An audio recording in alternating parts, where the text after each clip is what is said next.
இது ஆக்சுவலா ரொம்ப யூஸ்ஃபுல்லான ஒரு வீடியோ. இது என்னன்னா, இப்போ உங்க லேப்டாப்ல என்ன பிரச்சனை இருக்குன்னு உங்களுக்கு தெரியலனா நீங்க வந்தீங்கன்னா ஃப்ரீயா டயக்னோசிஸ் பண்ணுவாங்க. வித் சர்வீஸ் சென்டர்ல எல்லாத்தையுமே அவங்க டயக்னோசிஸ்க்கு சார்ஜஸ் இருக்கு. பட் இங்க அப்படி இல்ல.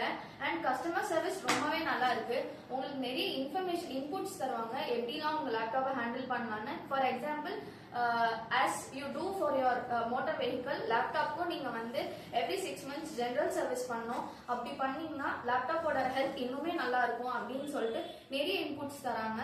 அண்ட் நீங்க உங்களோட லேப்டாப்பை இங்க எடுத்துட்டு வந்துட்டீங்கன்னா உங்களுக்கு வேற எதுவுமே நீங்க பயப்பட தேவையில்ல. எல்லாமே ட்ரஸ்டபிளான சர்வீஸ் தான். அண்ட் நீங்க மிச்ச இடத்துல கொடுத்தீங்கன்னா 3 to 5 days மினிமமா அவங்க டெலிவர் பண்ண எடுத்துப்பாங்க. பட் இங்க சாஃப்ட்வேர் பிரச்சனை இருந்தா 1 day அண்ட் ஹார்ட்வேர் பிரச்சனை இருந்தா மினிமம் 2 days. அவ்வளவுதான், அதுக்குள்ள அவங்க டெலிவர் பண்ணிடுவாங்க. ரொம்ப யூஸ்ஃபுல்லா இருக்கு. தேங்க்யூ. நீங்களும் விசிட் பண்ணுங்க.